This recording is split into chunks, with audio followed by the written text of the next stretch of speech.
The Moulin Rouge had seen thousands of performers come and go, and on this particular night, it nearly didn't notice the one who would matter more than almost any of them. It was an ordinary evening, the kind that filled most calendars in Paris cabaret houses during this period.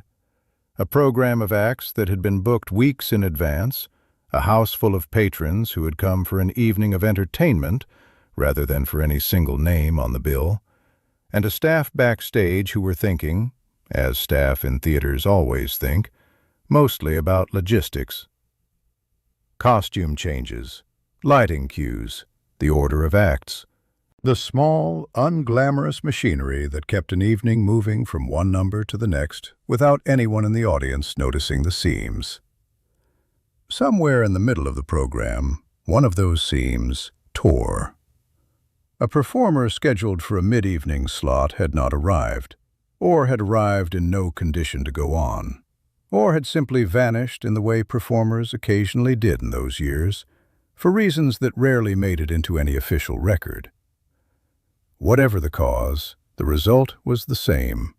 A gap had opened in the program, a stretch of stage time with nothing prepared to fill it, and an audience that would, in a matter of minutes, be sitting in front of an empty stage, wondering what came next.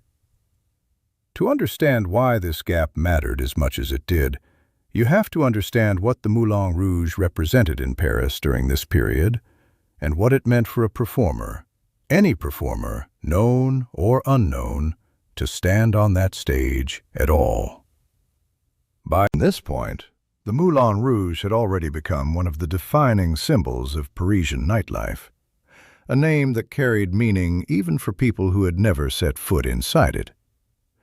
It was not simply a venue, it was an institution, a place where the city's appetite for spectacle, music, and performance found one of its most concentrated expressions.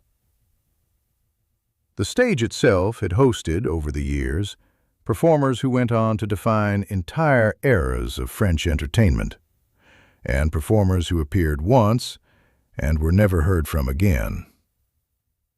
The Moulin Rouge did not distinguish between the two in advance.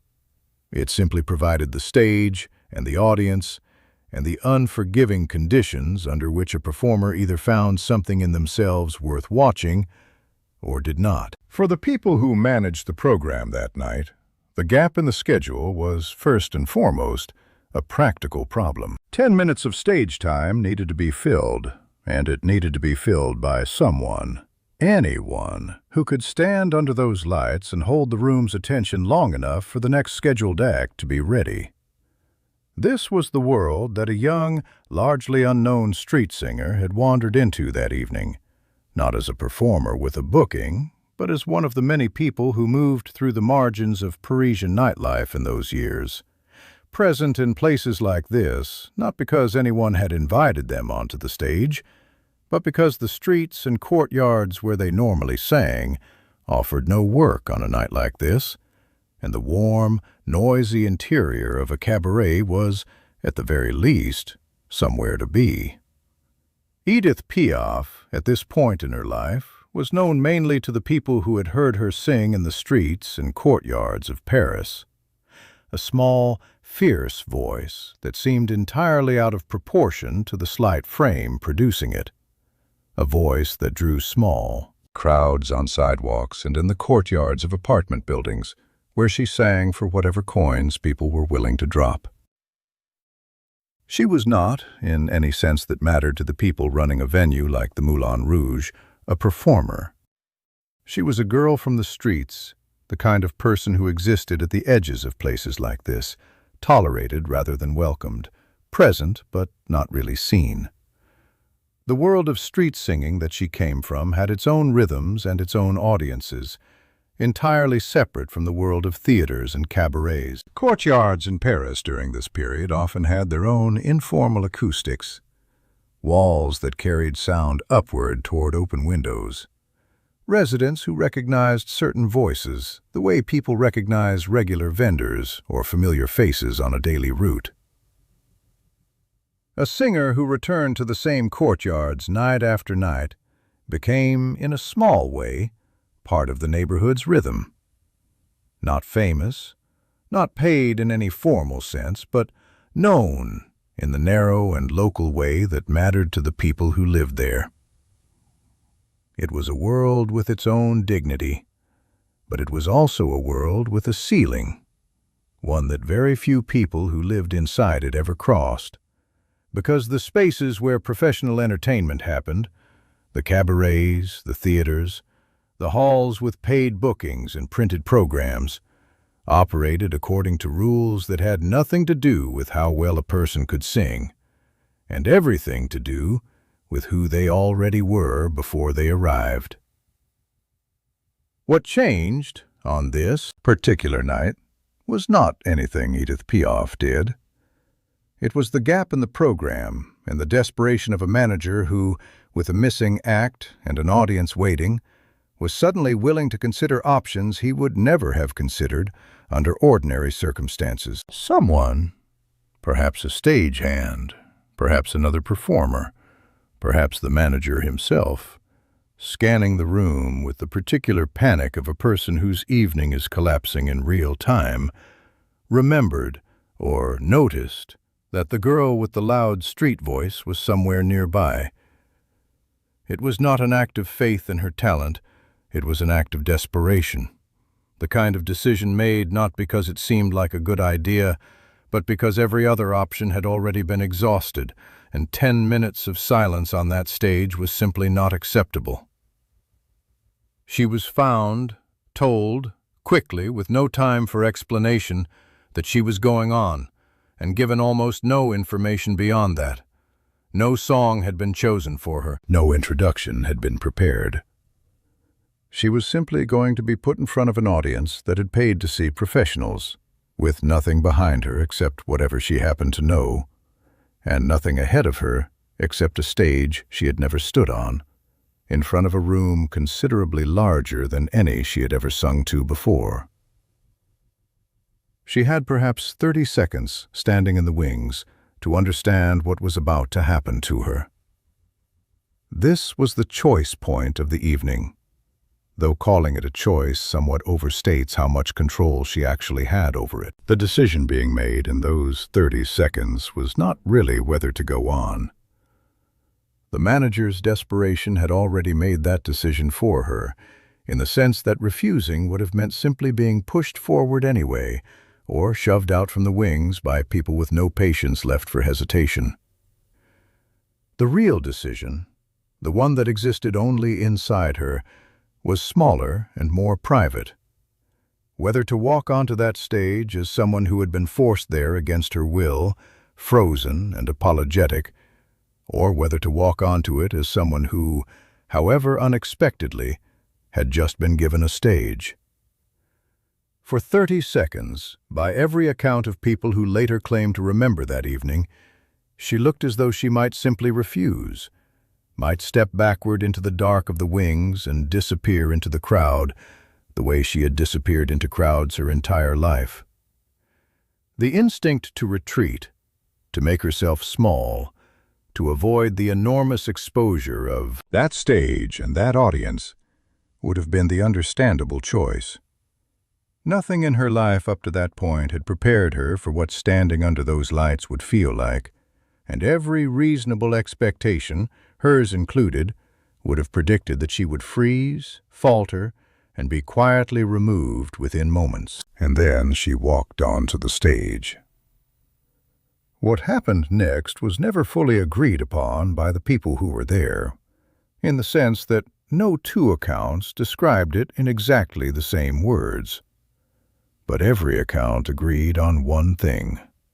The audience, which had been restless and inattentive, which had been talking among themselves during the gap in the program, which had every reason to view this unscheduled appearance as an annoyance or an embarrassment, went quiet.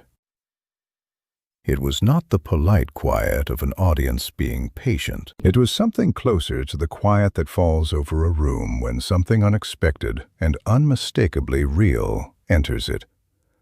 The kind of silence that audiences do not produce on command, that cannot be requested or rehearsed, that happens only when a room collectively recognizes that what it is hearing is different from what it expected to hear.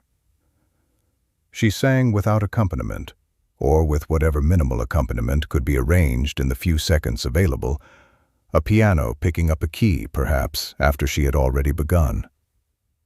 Her voice, the same voice that had drawn small crowds on sidewalks, filled a room built for performers far more experienced than she was, and did so not because of training or technique, neither of which she had, but because of something else entirely.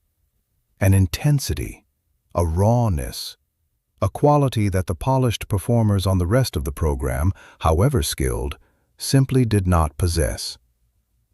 The 10 minutes that needed filling were filled, and then some. When she finished, the silence that had fallen over the room did not immediately break into applause. There was a beat, a pause, the kind of pause that happens when an audience needs a moment to understand what it has just experienced before it knows how to respond to it. And then the applause came, and it was not the polite applause an unscheduled filler act might reasonably expect. It was something larger, something that surprised the people running the evening as much as it surprised her. Afterward, nothing about her life changed immediately in any dramatic sense. She did not leave the Moulin Rouge that night with a contract, or a manager, or any of the things that, in hindsight, might seem like the obvious next step after a moment like this.